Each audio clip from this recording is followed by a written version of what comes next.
Good afternoon and welcome to This is Private Practice, coming to you live from the beautiful Lapston, where we are still not experiencing a fire crisis. Isn't that awesome? I do, however, have a pedestal fan that is going to interrupt me and gently caress me with a beautiful breeze because it's warm and it's muggy.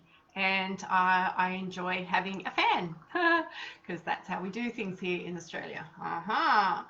I am enjoying drinking from my gorgeous Royal Albert cup that I found in my mum's box of goodies. I don't think this one had ever been used before either, so I've already had a cup of coffee out of it today. And I found out this particular pattern is called Memory Lane. It's quite popular. There's a lot of it around, and it dates back to 1970 because the stamp on the bottom of the cup actually tells me so. Anywho, I wanted to speak into some tactics today, and I haven't done a Tactical Tuesday for a little while, but I was talking, we're trying to fix some technology issues, which always boil down to a couple of things. One, Joe hasn't spent the time learning how to make the platform work. Two, the platform goes and changes itself, so it all looks, feels different again, and Joe has a complete meltdown. The awesome thing about automation, the awesome thing about technology, the awesome thing about systems and processes is they are awesome until people are involved. That is a quote from the fantastic Debbie Eglin, who said that to me today and got me to shut up, because we can't actually make the pieces of technology that we have do the thing that we want the way we want them to do it, because we can't predict every person who's going to interact with it behavior 100% of the time, which pissed me off. Excuse my language, but it really did, because I wanted to. So I use it as a piece of scheduling software. I'm having ongoing issues with it. I'm trying to teach people how to use it. I have set it up in many, many different ways. I have invited people via email. I've sent things to email addresses. I've put things up on Facebook groups. I have constantly wanted to engage with people around, just do this and it will all be okay. Just do that and it will all be okay. And it's still not working. It's not working for 100% of the people 100% of the time. And then I started reflecting on this, because it's very, very easy for me, a very task-driven, process lacking person, to go, well, just figure it out. I mean, how stupid are you? And become incredibly impatient around things, incredibly judgmental around things. That is not helping anyone. Hey, lovely sister Adele, all the automation, all the systems, so whether it's a system you're putting into your business, whether it is a process you're putting into your business, whether it is a piece of new software or technology you're putting into your business, all of that stuff is great and wonderful, but we still have end user problems. I might be an end user. Everybody else using it might be an end user. And the thing is, we get so smart in our business heads as leaders in our business when we've worked out how to do something and we've taken the time to work it out and we read the manual and we worked it out. Why hasn't anyone else do it? Can't you just read the manual? Can't we just send them the link to the help page? Can't we just go re-watch that video or re-listen to that podcast or redo that thing? I speak to so many business leaders who express the frustration about their team and their staff not doing the things that they've told them once. And I really want to draw attention to this today, because you can automate and systematize and process drive your business to the nth degree. And I tell you what happens with that. You dumb your staff down. I have worked in businesses where we did that, where everything was a system and a process, and there was a checkbox for everything, and you didn't have to think. And this was an organization where I humbly say I was disappointed in the execution of service deliveries, because all of the thinking was done for someone. And if we get so used to a process and a process and a process and a process, then we stop learning how to think. We stop taking the initiative on how to think. We stop problem solving. Now, a lot of big business owners will go, well, we need systems and processes so that all the admin and the bookkeeping and the back end stuff is done so people can just execute the clinical work that they need to do in the room. That's awesome. But what we as the leaders in our business need to become are masters of that human integration of that tool, that resource, that system, that process. So what gets in the way of people taking up our systems and our processes and our automations? Well, number one, my impatience gets in the way, my lack of knowledge gets in the way, and my judgment. Like the self-talk is really, I have to do that for you. And I'm not saying this to be condescending to anyone else. I am trying to help you identify yourself in this conversation. My incompetence in being able to use a tool, a system, the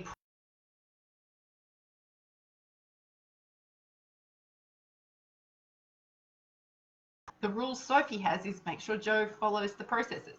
She actually found one this afternoon. I forgot to upload a document. She's like, I can't do the thing that you asked me to do because I need the document that you're supposed to upload to do the thing you asked me to do. I'm like, whoops. But we make mistakes. But she has been delegated to the problem-solving component where she's like, well, I don't just sit around and now wait until Joe asks me why that thing hasn't been checked off and why our invoices aren't getting paid. She goes, if I don't fix this, chances are our invoices aren't going to get paid, and that's a problem for cash flow, and if that's a problem for cash flow, that's a problem for Joe, and if that's a problem for Joe, that's a problem for me. Teaching our people how to think, how to problem solve is one of our greatest responsibilities as a business owner. But we want to, yeah, people can't read your mind. Thank you, Jill and Adele. They can't. And let's be fair, we actually don't want them to. Sometimes we might like them to, but we really need to have some filter, and I really don't want you reading my mind. So if we think about this mastery that we need to have around, we've got a system and a process we need to implement, and we've got these humans that need to implement our system and our process. What are some of the things that we need to consider here? Because seriously, have you noticed that none of us are the same? So how we teach people versus how people learn. So how I like to teach is, let me talk to you while you're learning how to do the thing, and then I can fix it as we go through.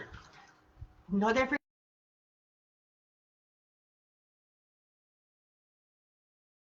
show me, give me something to fall back on, give me a tool to check what I'm doing, and give me an opportunity for repetition and practice.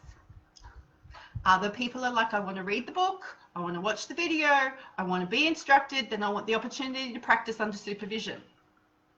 We all have different instructional styles, and we all have different learning styles. And when your instructional style comes up against ineffective learning styles for that instructional style, then you are stuffed. So as a leader in your business, you have a responsibility to make sure that you're covering all of the learning styles, which means you need to actually go and learn what they are and make sure that you have an implementation strategy that allows learning styles to learn. Because banging your head against a brick wall saying, why can't you do this, is not going to work. That will just set up a toxic culture of shame and judgment, piss your staff off, they will leave you, and you will then be going, we can't get anyone to stay. When really, that's a leadership issue. What Jill said earlier, once is never enough. People are not going to take on effort. How many times did you have to tie your shoelaces before you learned how to tie your shoelaces? Guessing it was more than once. How many times did you have to learn how to sew on a button without pricking your finger and making it bleed everywhere? How many times did you have to go for a driving lesson? In Australia, how many hours of supervised driving do we have to do before we say you're competent and able to be in the car alone? Like seriously, if we are introducing a new change or something new or asking people to do something that's really important in our business, it's incredibly important that we give them opportunity for repetition, practice without fear of getting it wrong, or that the consequences of getting it wrong are devastating. People don't want to be embarrassed. They don't want to be shamed. If you're a clinician, chances are you have got incredibly high standards. So your staff, who are also clinicians, are going to have incredibly high standards. One of the worst things for any health professional is to feel like they are going to get it wrong and you're going to find out. So how do we help people then make mistakes and feel okay about learning and taking on new information and practicing and playing with it, knowing that if they get it wrong, that it can be fixed. If they get it wrong, that they're not going to be chastised or sacked or yelled at or whatever it is that I may or may not have threatened in the past. So once is never enough. Now engagement. This came to me totally, rattled in my head today. I'm highly engaged in the success of my business. I understand what success means. It means that the people have the tools and resources to do the job, but they also have the clients to do the tools and the job with. I need the clients to be able to be serviced so that we can then get paid. So my main responsibilities is making sure that we have people coming through the door and that we have ways of being able to get that money coming in. That would be awesome if I didn't have human people trying to come through the door and humans being able to do the work. Now, I say that with all jest. Please understand that. I can't systematize and process every human behavior that is going to come through the door. But I need to be mindful of how I want my team to be empowered and how engaged they are in problem solving and decision making. So if I try and fix it all for them, then the message I'm giving them is Joe fixes it all. So every time there is a problem, we've run out of toilet paper, Joe needs to go fix it.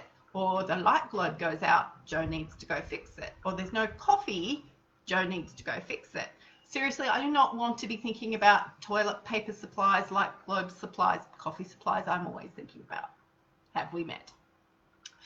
So if our expressed engagement is, I want my team to be super happy and super organized and you all have adequate supplies and tools and resources to do the things that you need to do to make this a wonderful workplace, but our observed engagement is, you haven't got your notes up to date, where are these forms, why isn't this done, how come you can't follow this process? What behavior or language are people going to actually take notice of? Our behavior always gets taken notice of more than what we say.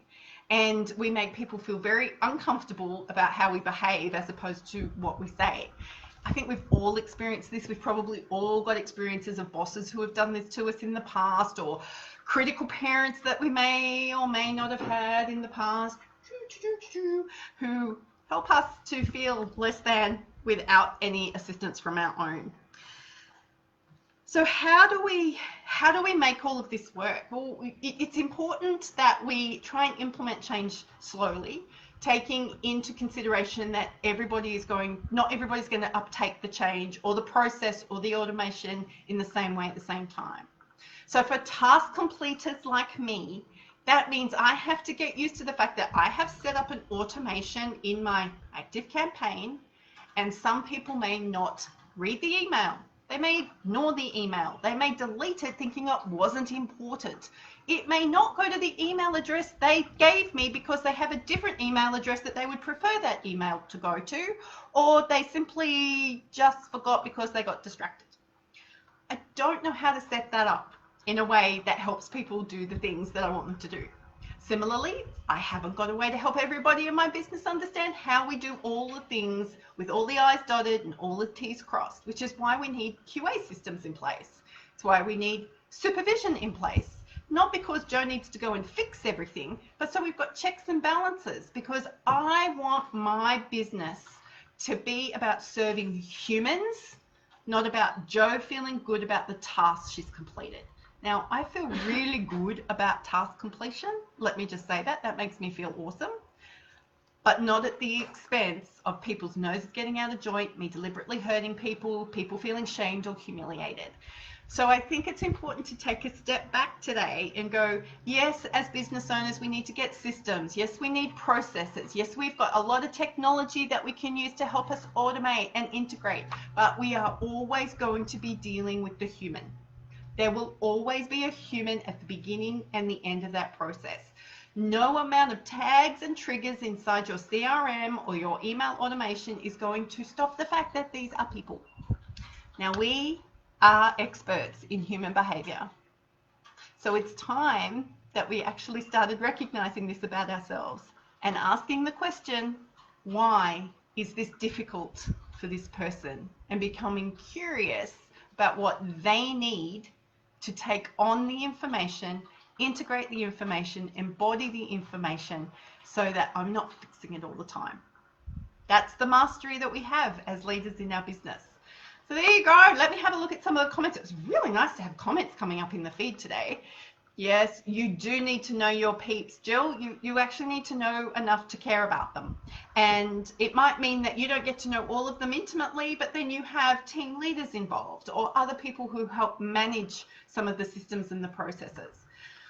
This is not a big discussion on what system and what process. Please don't fill this commentary up with what technology do you use for this. It's actually not the right question. The question is, what is going to work best to help you achieve your end goal? And your end goal should not be about getting a task completed. The end goal should be about the culture of your organization and how that technology is going to help you, how that system, how that process, how that tool is going to help you engage with and execute and demonstrate the culture of your business. There we go. Tactical Tuesday. Wishing you a fabulous afternoon, evening, morning, wherever you are in the world. It was so lovely to have many of you on the call again today. I am going to look forward to our evening where I don't have to do much. How cool is that? Despite the fact that my to-do list feels fairly overwhelming. Anywho, until tomorrow or whenever we have our next episode of This is Private Practice, go be your awesome self.